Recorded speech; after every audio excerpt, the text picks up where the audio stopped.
Take a seat. Oh, this is going to be fun.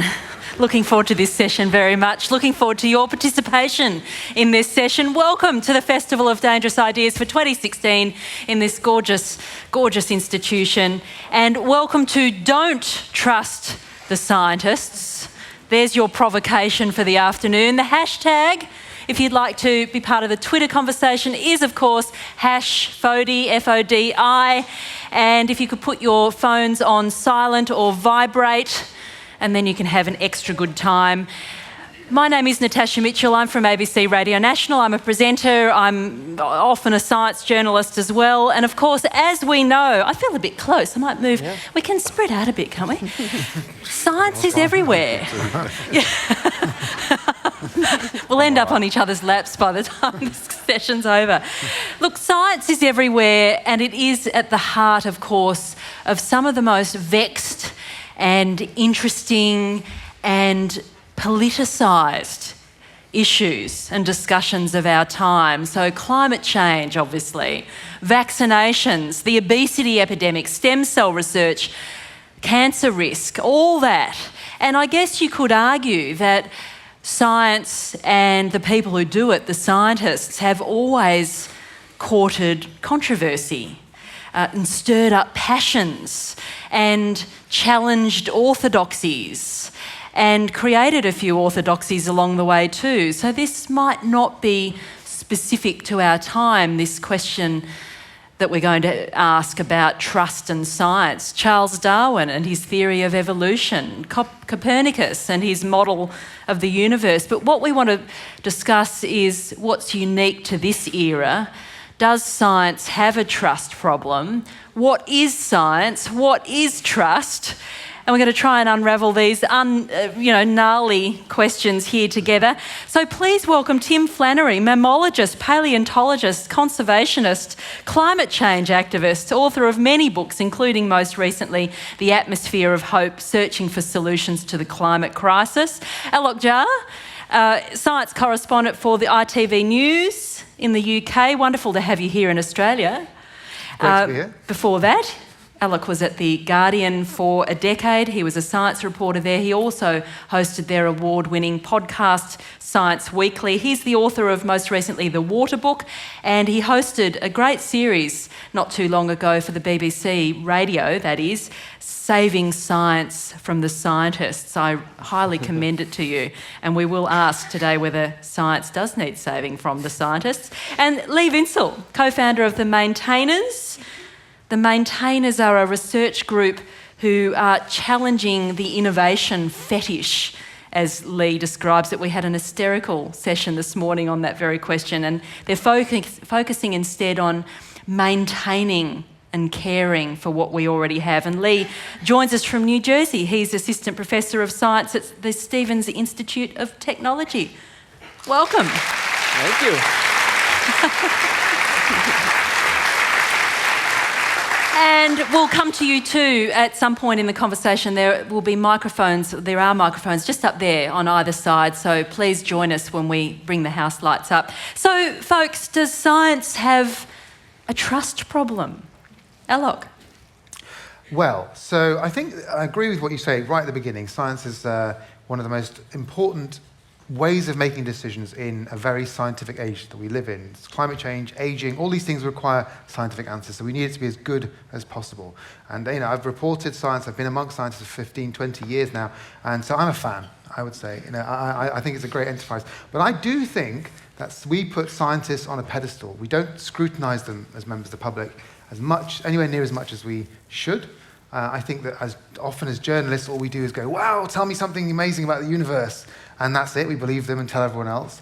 We don't really question how they've done something, what their motivations are. In making the programs that I've made recently and the writing as well, I want there to be more skepticism from the public, from journalists, from all of us about science. And not necessarily saying that I don't trust science. I do trust science. I don't trust individual scientists, but that's not a bad thing. That's just a sensible approach to scientific ideas, and actually that's how scientists operate within themselves. They don't trust each other, not because they hate each other, but simply because you have to test things with evidence. And I feel like we should understand that, and I feel like that's a really important thing for a scientific age. Yeah, Tim, what do you think about this question? Does science have a trust problem? Because I would have thought that science as a methodology encourages us to distrust data, to question everything, to question the world, to question perhaps the very enterprise of science at times. Well, Natasha, I mean, I'm a practicing scientist and I'm not sure that I always trust myself. So I don't know. I mean, I certainly don't trust my colleagues. Self-doubt. Yes, it's the very essence of science that we know that we can't prove anything in science. We can disprove things, however. And the scientific project is all about setting up a hypothesis, so setting up an idea, and then trying to tear it down. And if you're a really good scientist, you'll get to tear down your own idea first before anyone else does. I mean, that's just the way it works. So we work on a basis of disproof. And so all scientists are skeptics. We are always, while we have the resources and availability, able to check people's data.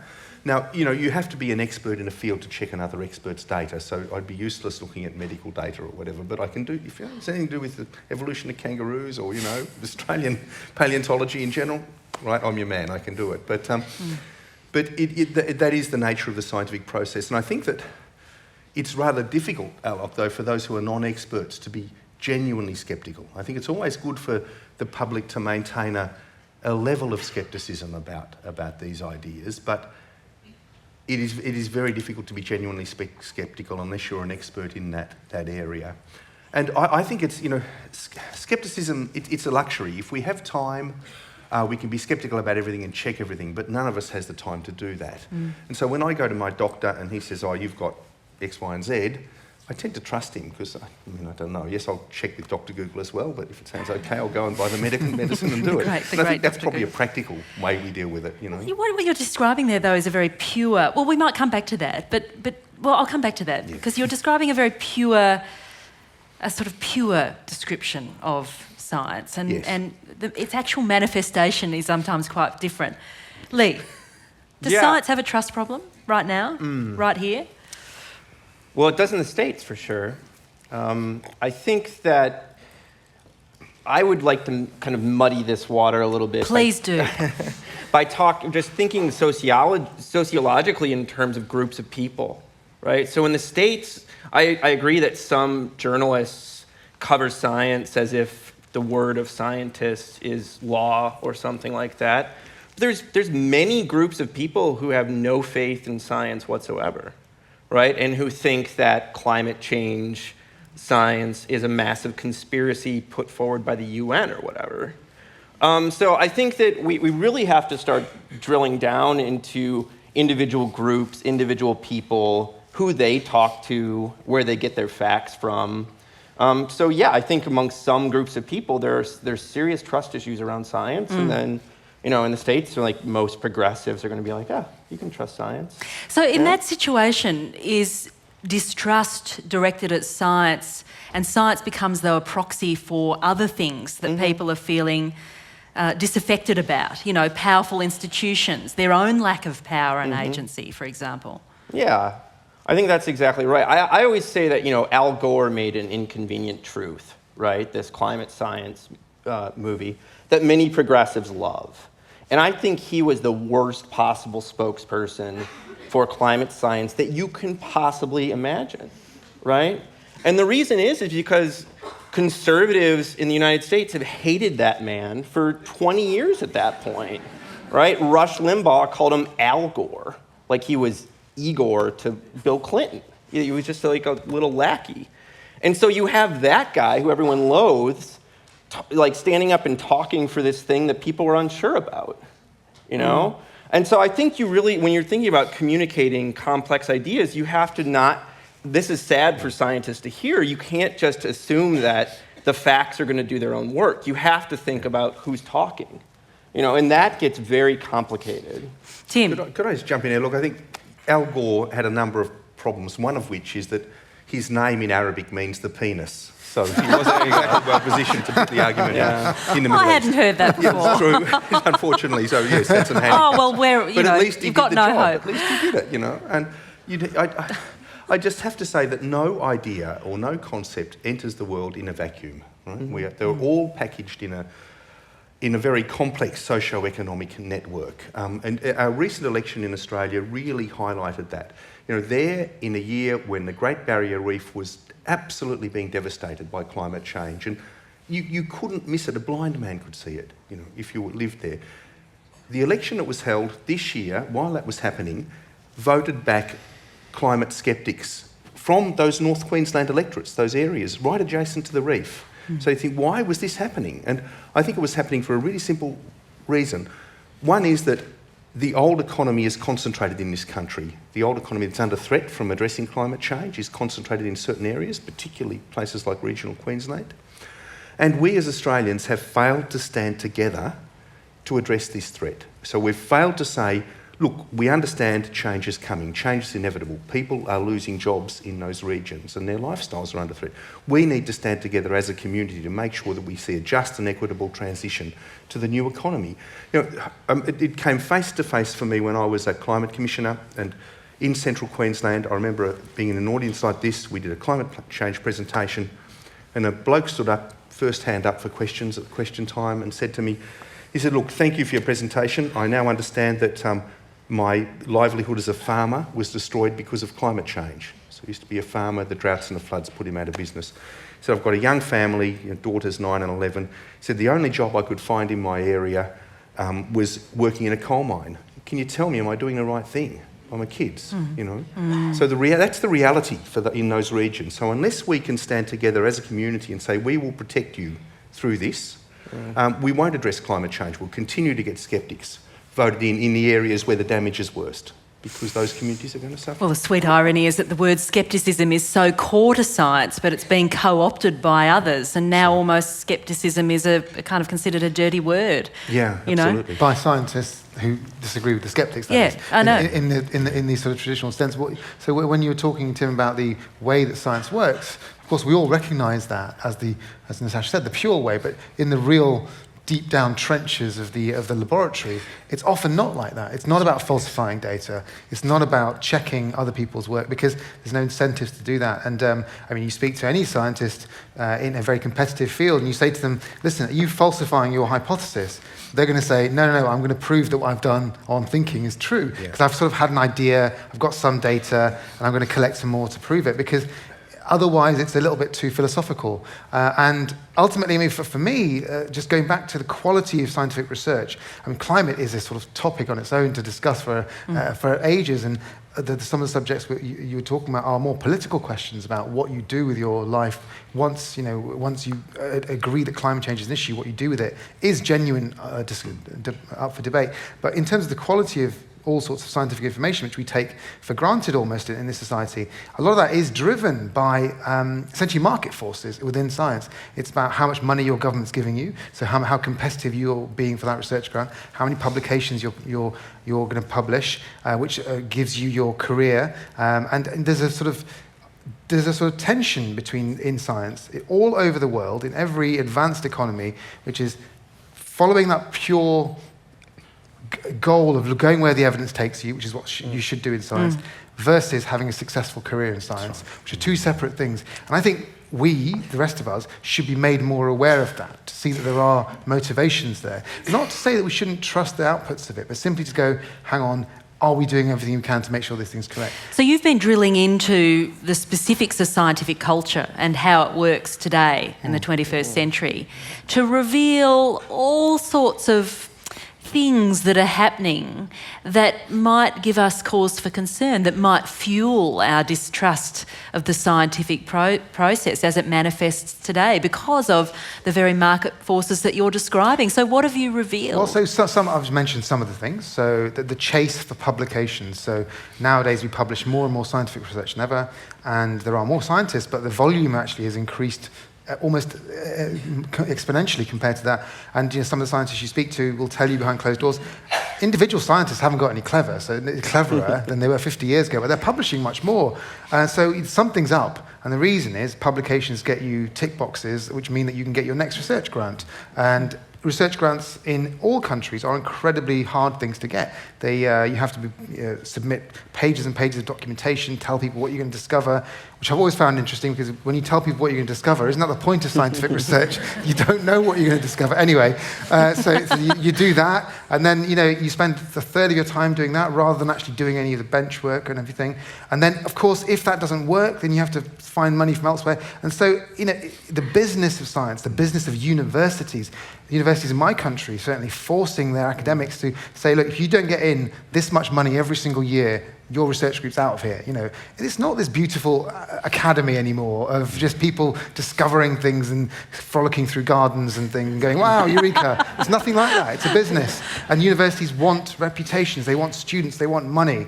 And so, it might sound cynical for me to say all these things, but it's absolutely true that it happens. You speak to any scientist, they're under pressure. They worry all the time about money. They worry about all sorts of access to research grants. So that is actually having an impact on the very way in which they interpret their data. Well, so one small impact is, instead of waiting, say, a couple of years to collect lots more data, do lots more analysis of something to work out what the particular truth is of whatever question you're asking, you might as well publish as soon as you can so that you've got something which you can then show to your vice-chancellor and say, I've published something. And the quality of that thing might be absolutely rubbish. And publish it again and again and again under different titles. Look, Alok, I hear exactly what you're saying with that. I really do. But you think if in a rational world, what we would do is just have a threshold test for scientists. They put in your project. If it reaches a threshold, it's okay. And then just draw the numbers out of a lottery and just say, you got a grant this year. Sorry, you other guys didn't. Pure chance. Don't need any more paperwork than that. You get on for 5 years and do what you're going to do. Yeah, good luck trying to get that through the system. The interesting thing is, the irony, of course, is the governments now want scientific information because it's so useful. They know that, but they want it to be what they want it to be. So they want what we call policy-based. They want evidence to fit their policy rather than the other way around. And they know that science is important. They know, and they will fund it for those reasons. They know it's a driver of economic growth, and so they will fund it. But increasingly, you're seeing, in our country, again, instead of there being lots of money for blue skies research, which is proven ultimately to provide lots of really interesting economic benefits eventually, even if it's not immediate, they start directing research. Oh, we're going to do systems biology, we're going to do environmental science, and forget about basic chemistry or something. So they start directing it. Yeah, and we'll come back to some of the other things that you've dug into, but that means then there's political interest in science, there's business interest in science. Does that act to compromise our trust in the scientific enterprise? Vested interests. We've seen it over the decades. The tobacco industry is a good example. The coal industry, the oil industry are using science to serve their own needs. Lee, and I'll pick up with you too, Tim. Yeah, I mean, we certainly have, there's a great book by Eric Conway and Naomi Oreskes called Merchants of Doubt, which is about scientists who work for tobacco companies and oil companies to put doubt in whether cigarettes cause cancer or climate change is real. But I think, again, often, whether you buy into the results or not, or whatever finding you pick up on as a citizen, has more to do with your pre-existing worldview than it necessarily does have something to do with being convinced by those scientists. So I think that, yes, that is an important phenomenon out there, that there are corporate interests putting bad science out into the world. But I think, again, you have to kind of think about how people are interpreting it and what they're buying into. Tim. Wow. Well, I guess, when I hear exactly what you're saying, Alok, and Lee, I mean, I know that we live in a far from perfect world. But I guess at the big level, I ask myself, what do we actually want out of this enterprise called science? And what do we as a society want out of it? And, among the things that I can think of that are really important is, one, we want a decent quality of life for the scientists, don't you? You don't want them to be millionaires, but you want them to have some sort of job security, have some sort of job satisfaction, to be a career that's actually worthwhile living, So that's kind of important. Secondly, you hope that you end up with something of an improved world out of it. You know, maybe better medical treatments, maybe a better understanding of the nature of the world we live in, maybe, you know, some better tools for dealing with climate change and all that sort of stuff. So if you start at a basic level like that and ask yourself, is the current system delivering that? You know, the answer is an absolute resounding no. So how do you then go back and redesign the system and say, how do we make it better? And, you know, science is very diverse. The kind of competitiveness you're talking about are really from the major grants, government grants, and, you know, overly bureaucratic and just a load of bullshit, really. I think the lottery system would be far better. A lot of money, though. Exactly, huge amount of money, but, you know, not being used optimally to create a better world, you know.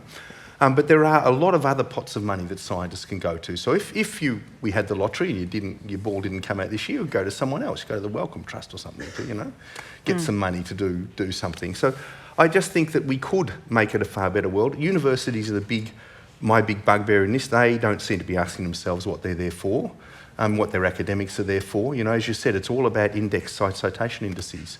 It's not even teaching doesn't get a look in, whereas, you know, it's so important, I think, to me. It's the core business for universities is teaching, apart from anything else. So how do we get a better mix in all of that? How do we reward people, give them a better career path, you know, and get the results we want?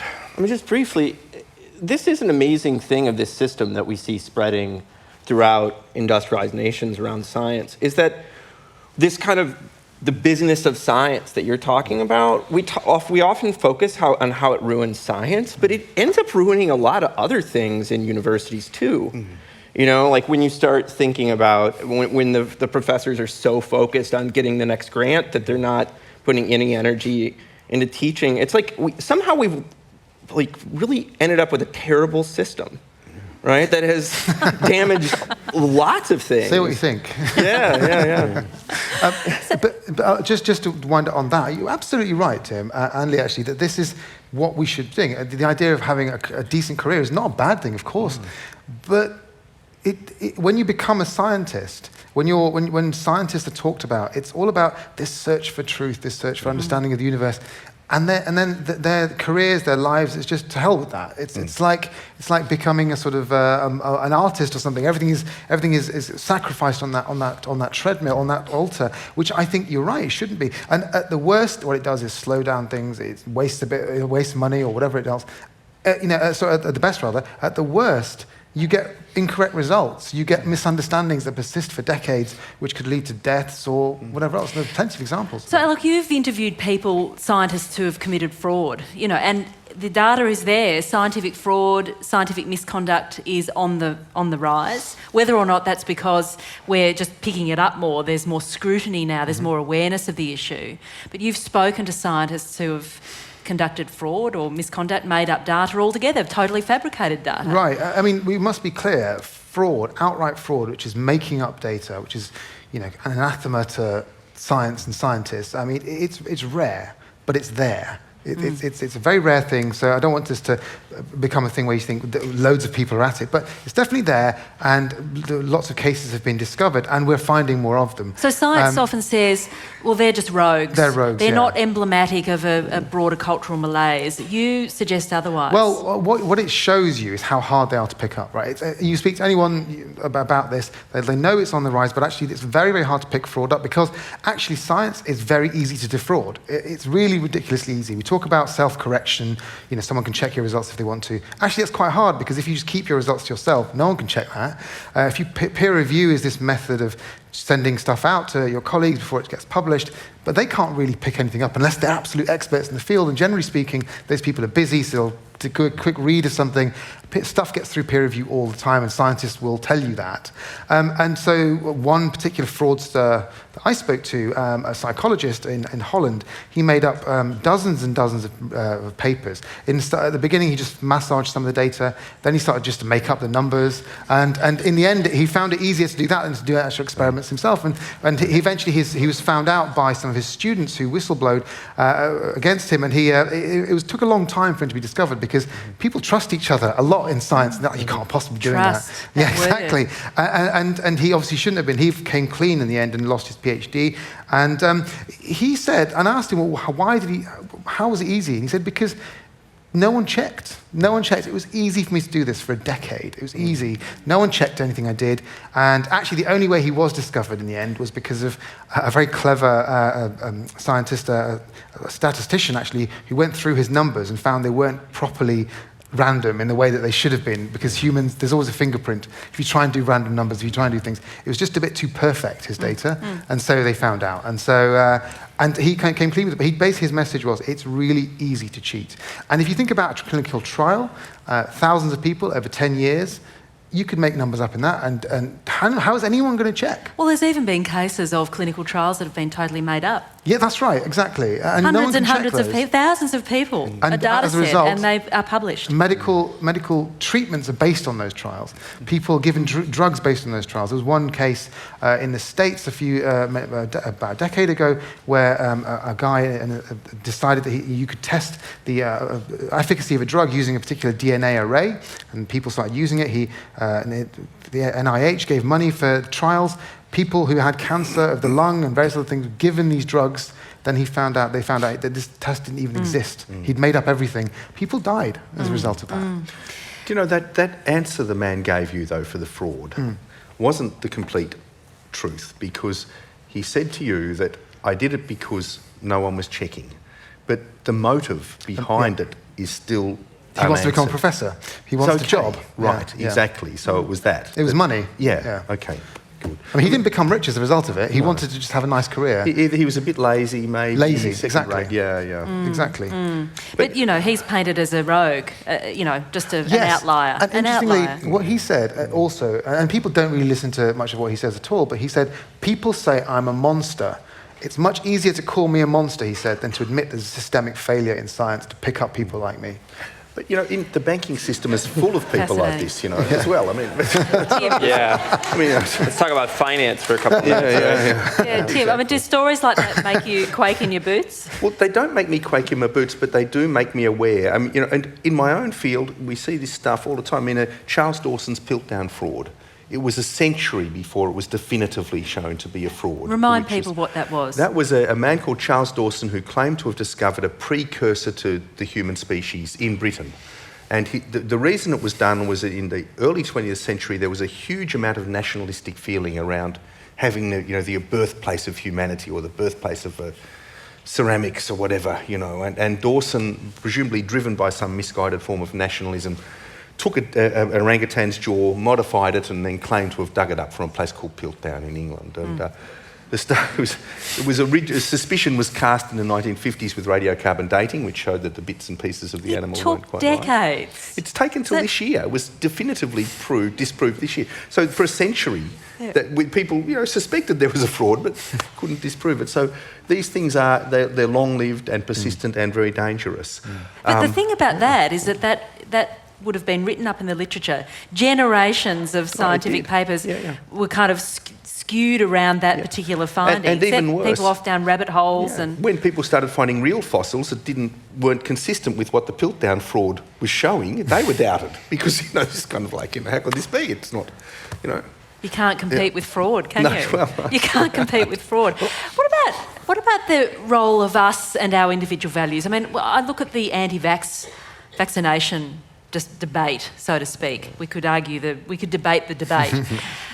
But it's such tricky terrain, because often what informs people's questioning of science are their own values, their own life experiences, their own lived experience, that's a form of expertise of sort. And and that can then fuel distrust in science. So, and people dismiss that as, well, they're just irrational, it's anecdotal, they're rubbish. It's rubbish. So, that's just discounting their whole lived experience. So how does that dynamic fuel the concerns about trust and science, do you think? Lee? Oof. Or whoever wants to weigh in. Can I just say, actually, that Lee's kind of already addressed this. There is science, as in the scientific understanding of scientific knowledge, which is here's how something works as far as we can understand it, using all the pure methods that Tim's talked about, and that works. That really does work. It shows you whether a vaccine works, or it shows you whether climate change is happening, all these things. Then that's the sort of the aesthetic form of science, and then there's the interpretations of that, which the rest of us have to use. Now, many of us are, if you're rationally minded and you trust lots of scientists around you, and you've seen lots of it, seen how it all works, then you think, right, okay, that's sensible, but we apply that value judgment to it. Whereas people who maybe haven't had so much exposure to science, or have their own particular experiences, which are very valid, real-life experiences, science for them is just another little element of information in how they construct their world. And so I think that's incredibly... there's no reason why they should be persuaded by science. But on the other hand, Alok, the next argument then that's made is, well, if you only educate people about science, they'll come over to the cause. And that can further entrench people's, frustration and alienation from the scientific process, can't it? Well, we hear this all the time, right? As journalists, if you report science at all and you speak to scientists, that's constantly what you get from scientists. It's like, if only they knew what we know, then everyone will just fall into line. What that forgets is that people don't think scientifically. Scientific thinking is a very trained thing. You train yourself to become a scientist over many, many, many years. It's very counterintuitive. It doesn't make obvious sense. It's not this obvious thing at all. And so scientists will forget that they've had these years of training to get to the point where they are. The rest of us haven't. I think that's so true. To go back to inconvenient truth for a second, right? I mean, just think about what that might look like as a movie if you made it to be broadly appealing to audiences who are not already with you. Rather than a PowerPoint presentation that then became a movie. That's talked about. Who else would be in front of that PowerPoint presentation? You would at least want it to be bipartisan, right? So in a world where it's already kind of partisan, you'd want a Republican up there. And then given that a lot of people in the United States, the person they listen to the most is their minister, you might want like an evangelical preacher up there with you, right? And so then you really have to start thinking not just about facts, but about who people listen to. Well, it's a much more humanizing vision. I've said this before, but Cicero understood rhetoric, right? Rhetoric is about persuasion. It's about persuading someone how to go with you. Politics is all about rhetoric, of course, and politicians understand this. And in the classic definitions of rhetoric, you have three parts. You've got the logical part, the rational part, which is information. You've got the trust part, how much do you trust someone's reputation that's speaking. And the third part is emotions. If you can get someone on emotion and trust, the facts can be completely wrong. Oh man, but if you read the latest neuroscience of emotion, you'll know, and emotion and rationality, they're all tied up in the same circuitry. And this is several thousand years old. I'm talking about, but simply saying that emotion and trust are an incredibly important part of persuading somebody. Facts themselves can't do that. And I think so often scientists, and I include myself as someone who thinks that science is a good thing, we forget that people bring emotions and things. And if you don't emotionally engage someone about something, they won't believe you, whether it's true or not, actually. Yeah. But digging my heels in a little bit further, you're talking about persuasion. Yeah. And some people will say, well, no, I don't want to be persuaded. I'm an agent in this conversation. Respect my humanity and my lived experience. And so you would have had lots of these sorts of conversations around the climate change debate. Absolutely. But there's a more fundamental point that Alok brought up earlier as well, which is that scientists are trained to think scientifically over a number of years. It's a counterintuitive way of thinking. It's something nobody really outside science naturally does. And it is explicitly about getting emotion out of it and getting persuasion out of it, which is why scientists are such appalling writers. Yeah. I mean, they are the writing that they do, it cannot be emotional, it cannot use beautiful language to convince someone. The facts are the only things that can convince someone. So you use this jargon, very arcane jargon, to put concisely your point and data to your colleagues, which is utterly incomprehensible to anyone outside a very, very narrow field. The whole thing, people misunderstand what science is about. Does it also, though, betray the humanity of the scientist. I mean, many of the great critiques from your field, for example, of the scientific process are about saying, well, no, hang on. Scientists look at their data with a very particular gaze. They ask questions with a very particular gaze or through a particular lens. That's informed by their social experiences and their education. All sorts of things shape the scientific process. Absolutely. Yeah, I think the more radical way of like attacking what you just said is to say like scientists are just moved by a different kind of rhetoric. Like they love terrible writing for some reason, right? So if you don't write terribly and put everything in the passive voice for your colleagues, they're not going to look People at it. don't believe you actually understand. They don't want to be seduced by beautiful writing. They want to be seduced by the But they're facts seduced or- by bad writing. I think that's the point. Well, maybe, I don't know. That's a twist on the argument I hadn't thought about. But you know, Well, I think that, but let me push a little bit further. Yeah. I think that this whole trust thing, which has been in academia for a while, is to say that we're all working on trust more or less.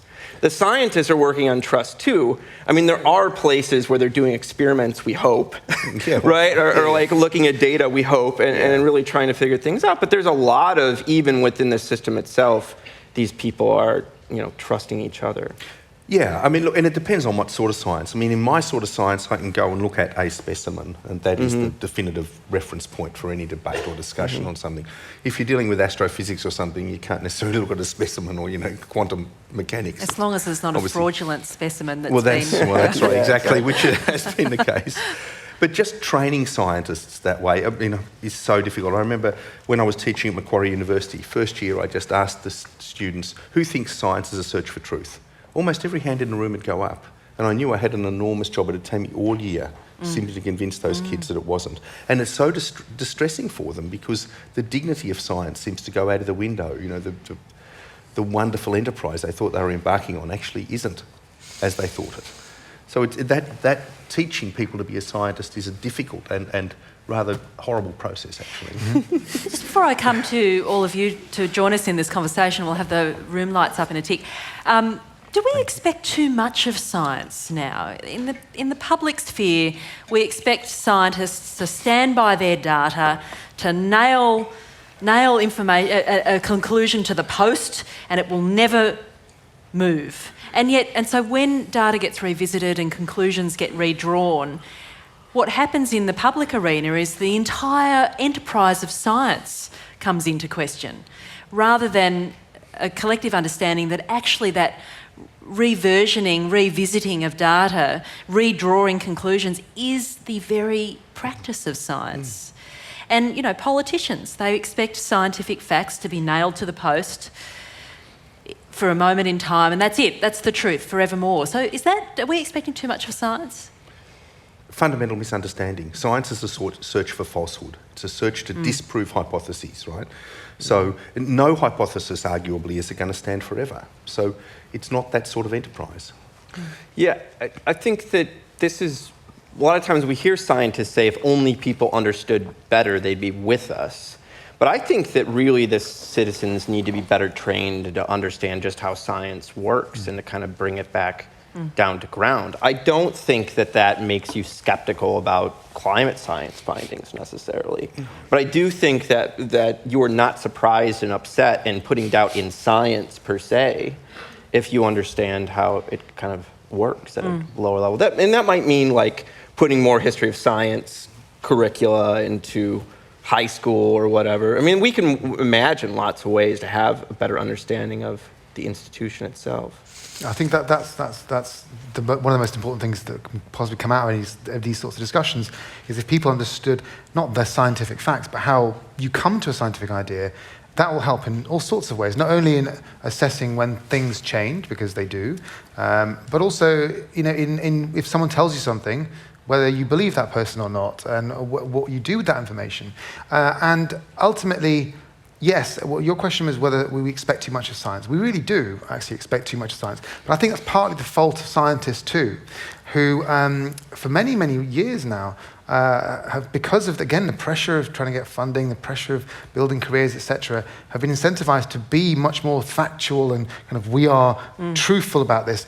Trust us. We will build your economy. Give us money and we'll give you another technology. Yep. That's happened. That's definitely happened. And it's a false incentive. And maybe some scientists think it's a great thing. But I'm not sure that it's a great thing for science or for the rest of us, ultimately. But what's the alternative? The alternative is basically you're expecting politicians to give scientists loads of money and just say, do what you want with it, and we hope you'll come up with something useful. In fact, that would be the best thing to do in many respects. But you can't sell that to the public when they don't understand how science works. Yeah. I mean, some people think that we're at a real crisis point with science now because of this culture of perverse incentives to publish, to get money, to do novel studies rather than replicate existing studies. We may be too far, and I think it's going to be a really hard sell to swing it around for members of the public, to say, in a time of crisis when there's money being cut everywhere for everything, we must protect this bunch of monks who want to go out and discover the truth about stars. In fact, that's probably the best thing to do with your money, actually. Tim, you're looking a bit melancholy there. I just wonder where all the money's gone. I mean, we seem wealthier than ever, and yet there's no money for the fundamentals. I don't know. It's a strange world we live in. So I think I do think that the issue of trust, and just to return to that one, I mean, trust is really, it's a shortcut for saving time. None of us can investigate everything that we want to investigate in the world. We can't be sceptical about everything. We have to trust some things, you know. And the scientific method is about as good as a mechanism that you can get for giving you something which is trustworthy. It's not going to be the truth, but it's trustworthy. And we know it actually works. It does deliver things, you know, to our lives that are really, really important in terms of improving the quality of our lives. So as you say, it's a great thing to be investing in, and I do think we should be investing in it just as an enterprise as such, not as trying to, you know, deal with it sectorally, because that just opens the door to corruption, malpractice and everything else. And something like a lottery system, I'm great fan And it could be argued that it's not just about us as humans either. Science is about understanding the magnificent complexity of the world in which we occupy and other species, and, you know, we are not the only beings on this planet or in this universe, you know, this necessarily. Is where this panel connects to the earlier one we did on innovation, is that really so much of what this kind of research machine that you're talking about, Alok, is focused on commercializable science. This is stuff that's supposed to generate economic growth. Right. And so it's really a very businessy model of science, and for that reason I think there's not this drive to look at fundamentals or to look at wonder. I mean, what happened to wonder? Yeah, that's not why we're doing this anymore. But I think that we're also just neglecting a lot of fundamentals. We're neglecting reproduction, and there's so much we're not doing because it's so focused on creating the new gadget or the new nanoparticle that's going to... Yeah, and actually, in very pure areas of science, like, let's say, fundamental particle physics, which inexplicably to me, and I'm a physicist, so I'm quite pleased about this, people seem fascinated by it, even if they don't understand anything about it. And it's completely useless as knowledge right now anyway, let's be honest. You know, what's the point of a Higgs boson? No point whatsoever. But I always find it disappointing. My heart sinks a little bit. I love that stuff, and loads of people love it. And I'm happy that my money's being spent on it. But what I find, my heart always sinks a little bit when you hear someone who's a PhD student or a professor working on Large Hadron Collider say to you, you know, it's really useful because you've got better microwaves as a result of this, or we've got a better scanner. Right. Of course you have. Of course you have. You're incredibly clever people that's come up with all sorts of things, and the return of investment on that thing is enormous, just purely commercially. But can we have a conversation not about that? Even the fundamental stuff, scientists have been trained to tell you it's useful commercially somehow. Apollo missions, what do they always say? $4 back for every dollar they spent. Sure, but we got to the moon. That's even better. That's right. Let's come to you for questions. Mike's on. If we could have the house lights up, and there's a microphone on either side, so get there, queue, part the waves, and join us in this conversation. Yes, number 2. Straight off the rank. It's very sad when you say that the purity of science is sometimes sabotaged by political interests and vested interests going out there.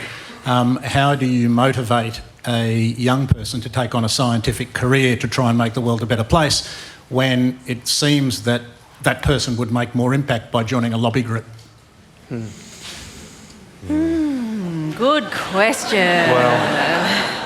Over to you. I would just start by, making sure that we offer them a decent career path, right, to be able to lead a satisfying life, which I think that at the moment is not really the case in a lot of science. It's intensely competitive. People work ridiculous hours. They're not doing necessarily what they'd like to be doing. They're doing what they're being paid to be doing. So addressing these fundamental issues that you raised, Alok, are just, to me, absolutely central to encouraging young people back into the profession. We see a really sick ecology developed around this in the States where, especially around medical research in hospitals, someone will be funded maybe 20 or 30% by the hospital that they work for, and all the rest needs to be supported by money coming in from outside.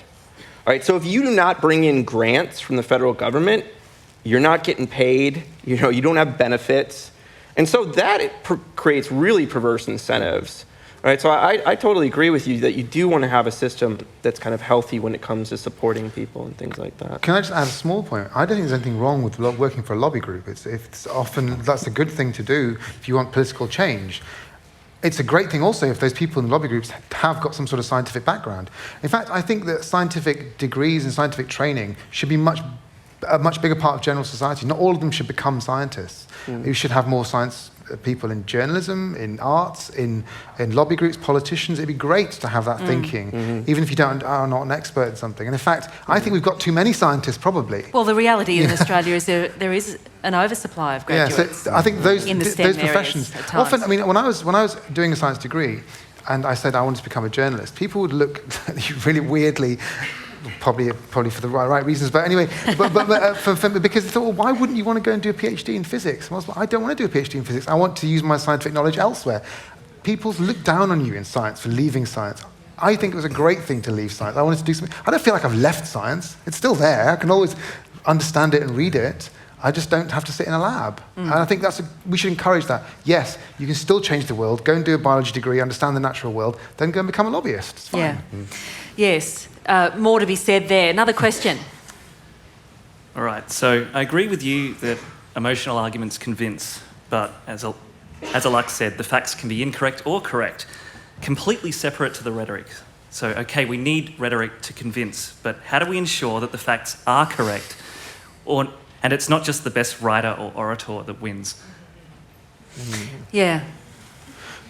You want me to answer that? Go for it. Well, I think, look, you're going to have people of all stripes with all sorts of what they call facts, putting their stuff out. I'm never going to be able to stop climate deniers, anti-vaxxers and everything having their say, and nor should we try, because you should have free speech. But what I'm encouraging is people who do have what I think are the correct facts to get out there much more. And this is a classic problem with scientists 10, 15 years ago, often certainly in the UK, wouldn't speak out too much because speaking to members of the public for scientists was seen as a sort of slightly degrading thing to do because, I'm a professor, why should I speak? And what that does is create a vacuum which sucks in speculation, and those people who do want to tell you about the terrible vaccine, whatever else, get all the airtime. Whereas if you can get some scientists correct information up there against those other people, then at least it dilutes the shit and puts the correct stuff out there. But still, the scientific stuff does need to have nice wrapping and rhetoric and writing around it. But even those scientists who are skilled in public, packaging things for public and are skilled at rhetoric receive death threats. In the climate change arena, they receive death threats. Yeah, look, that's not just one or two, but many death threats. That's a problem, and I don't know what the answer to that one is, to be honest. Okay, one example I'll give you. When I was reporting in the last decade or so in the UK, there's a huge amount of problem around people using animals for research, in research of any sort. And in the 2005-2006 time, I reported a lot on this. There were groups of people who go around flinging death threats at any psychologist, biologist, using rats, mice, anything. And people got injured. Some people even, no one was killed, thankfully. But that became a police and order problem, and when the police took that seriously, that went away after a few years. So that's how you deal with those things. There's nothing scientists can do Although about I thought that was that, and I followed that all with great interest, and thought that there was a prime example, a bit like climate change and vaccination, where you need to be engaging community concerns about animal experimentation. It's absolutely You make vital. yourself available, you humble yourself in front of your It doesn't crowd. happen though. It doesn't happen. In fact, you know, you and I would have had this experience. Scientists don't want that stuff on tape or on camera. They are really concerned about it, and frankly, they need to be engaging on those issues, you know, around animal ethics and experimentation. Yeah, and I mean, not only do they need to be out there, but again, they need to be out there to different audiences, right? I mean, how many Trump supporters in rural West Virginia have met a scientist, an actual practicing scientist? And that's as much on the scientists as it is on the individual. So, I mean, I think it really has to do with people getting out there and not just talking to themselves or the New Yorker or whatever, the Guardian or whatever. Let's grab another question. Sorry, we got caught up with our discussion again. Thanks. Hi, thanks. Full disclosure first, my name's Andrea Leong and I'm a member of the Science Party and I was a candidate in the federal election. So we think that there aren't too many people being trained as scientists. We think there's not enough support for those who would be scientists. Anyway, onto my question. I had a question about how we should perhaps pitch science towards a perhaps overly credulous majority versus the denialist pockets, but you all spoke about that and your thoughts on that. So I have another question that's a bit of a tangent, and that's, do you think it's appropriate for governments to set research agendas and have national priority areas, like we have the cooperative research centres, or do you think governments setting these research paths might undermine some of the confidence that the public has, as opposed to a lottery system, Tim, that you spoke about? If it passes the bar, it's good enough, then it's a matter of chance as to whether you get funded. Great question. And can I take two in a row, because we've got quite a bit of interest and we've got 10 minutes left. So let's grab two and keep them fairly tight if you can. Thanks. Okay, thank you. In terms of trust, I draw a sharp distinction between science and scientists. But what's happened with scientists to a large extent is they become very specialised and arcane. So it's hard to explain to the public in simple ways and thus gain their trust. And also, when scientists speak out on larger issues, they can get traduced easily. An example being applying to Tim, as he well knows, when he speaks about climate, he is accused of being not a climatologist and therefore untrustworthy. It's a cheap shot. So, but specialisation has become an important part of science. Is it also a contributor to a lack of trust? Yeah, interesting question. Thank you for it. So let's pick up on that one and then we'll come back to the question earlier. I think so. I think that, you know, the question of trust, if I could go to that one first, we live in a world of specialists, so people will be glaciologists or whatever, you know, they'll be very specialised. And I guess that has opened up a need for people like me who used to be called kind of popularisers of science, who would take all of that data, bring it together and create a bigger picture from those bits, and then get your colleagues to check it to make sure it's right, but present it to the public in that way. So, and of course people do say, well, he's not a climatologist, as if there's one climatologist type out there, but, you know, the book's actually about the science that's been done by all of these people, so it's a popular science effort in that regard. And I'm not sure, I guess that perhaps there's an argument that increasing specialisation has led to more scepticism, but I don't see an alternative for that. In terms of the question that was asked about how we fund science... should governments set research agendas? I really don't agree that they should. I don't believe they should. I think that's leads to an undesirable politicisation. And then the prospect that with every new government that agenda will change and we'll get real dislocation. How about, I mean, if you buy into the fact that climate change is real and that humans are a cause, I mean, don't you think that transforming our energy sector is important? I mean, don't Yeah, you think sure. at that level we can set priorities? Yeah, that's not science though as such. That would be technology and deployment and how you bring industries to scale. I mean, I think there's clearly a role for government in that. Then how do you? I'm not entirely sure how science sets its agenda for itself, but I have some sort of faith that it's got the capacity to do that. Yeah. And I do think the lottery system is a good one. We need to have a universal threshold, a bar. So this is science and this isn't. Let's do it on a lottery basis. But then you might not be allocating precious funding to the most strategic science for the time. Yes, that's right. But that's assuming anyone knows what the most strategic science is. And I'm not sure that we do. I just on a tiny thing, just to add on to what Lee was saying about, I think government should direct some of it. There shouldn't be anything wrong with politicising some bits of science. Politics is not something terrible. It is what the will of the certain population happens to be in those few years. So if your elected representatives think a certain thing is the way to go, then there's some value in that. I'm not saying it's always going to be exactly what you want to do.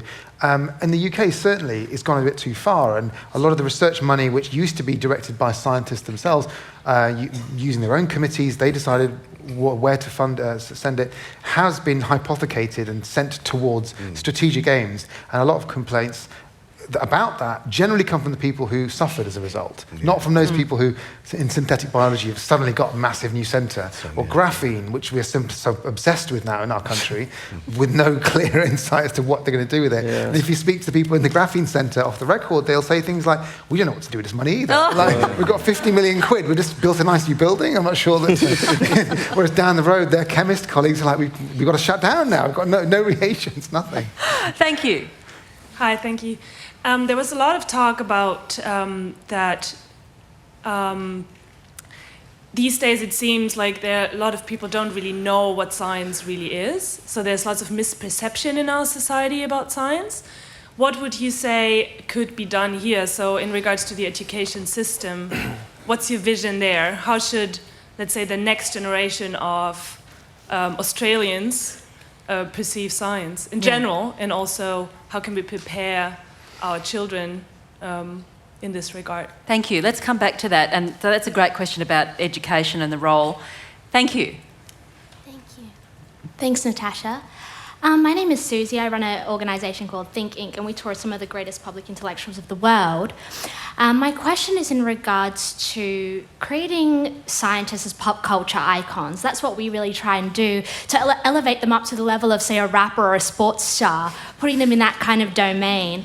Can I get your 2 cents on if you think that scientists as pop culture icons can help in bringing science to the masses and helping people think more scientifically?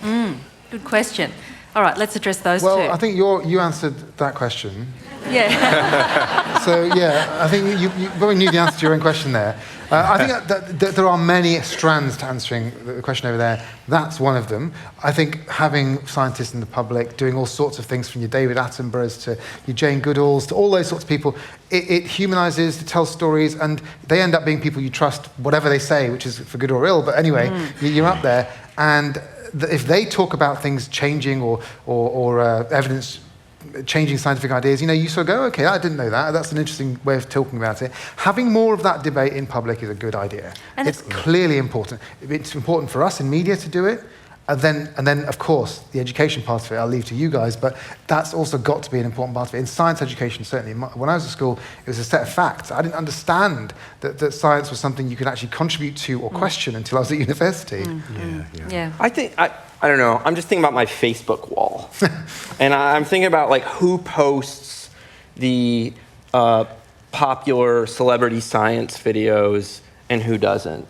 And at least in where I come from, that is a very partisan thing. Right? So some people are going to be totally into the celebrity scientists.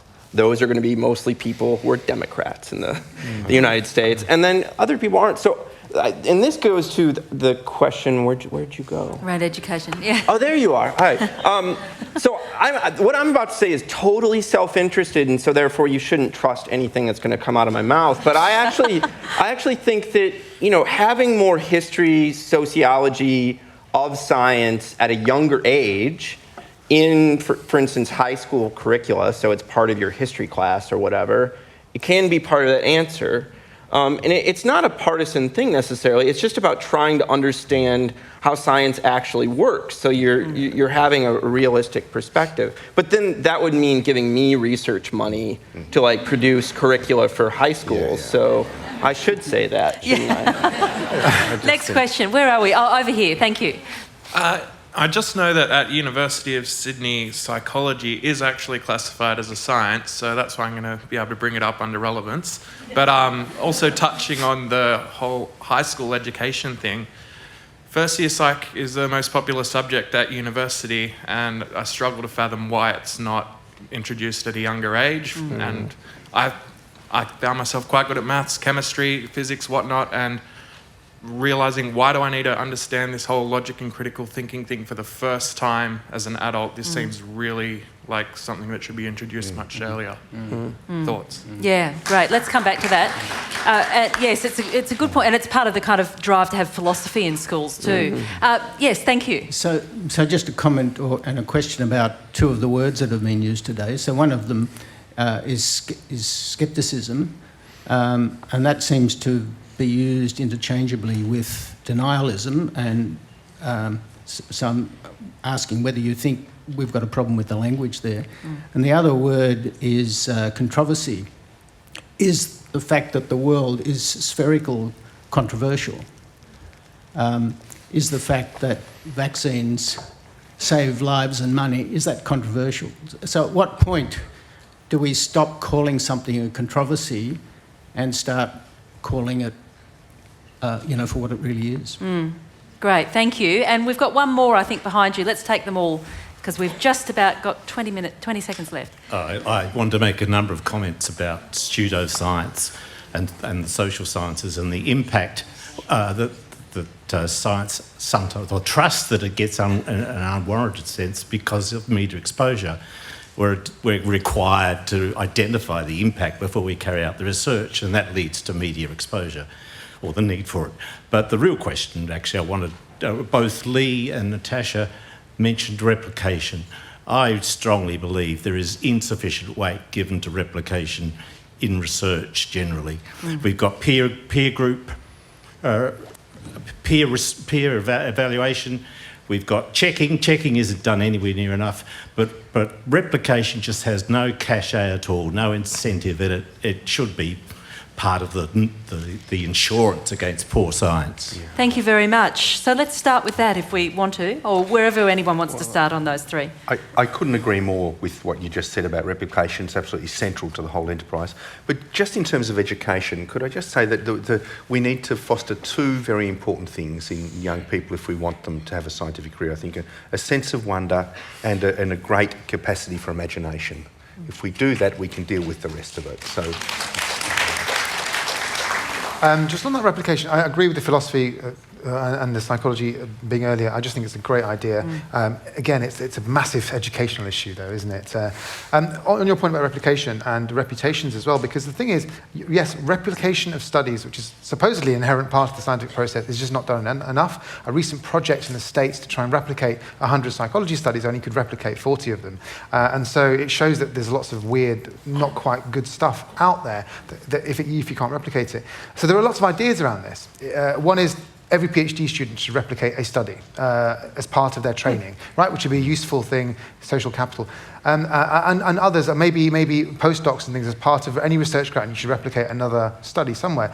Problem is, scientists are often their own worst enemies. All they want to do is find something new out to get their next research grant. Again, talking about the incentives. You have to persuade a scientist to essentially, inverted commas, waste a bit of their own time to do it. It's incentives that drive all of this, and scientists have to be at the leading edge in saying, no more, we want to do it this way. But good luck trying to persuade them, because they've got so little money to sort of waste around. Yes. Now, what about the dichotomy that gets set up between, denialism, scepticism, controversy, truth, the comment there? I do think that this is a place that journalists often fall down.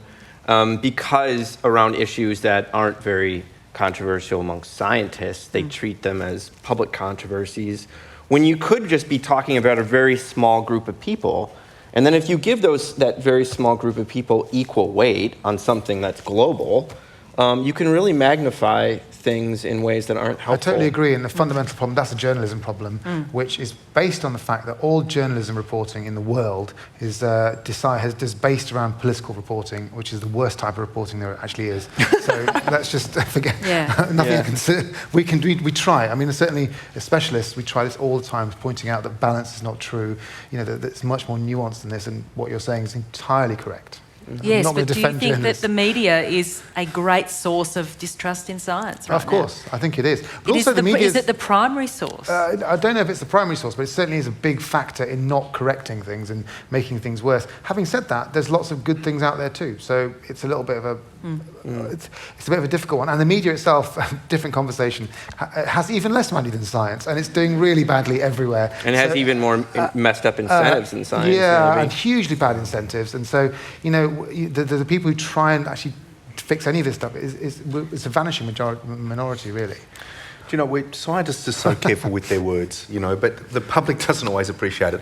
I remember once I gave a talk a bit like this and was talking about falsifying my hypothesis. And someone came up to me afterwards and said, were you really trying to make your hypothesis false? Were you trying to... It was like, where do I start? I don't know. Where do we start? Well, we've made a good start today. Can we thank Alok, Tim Flannery, Vinsel. Thank you.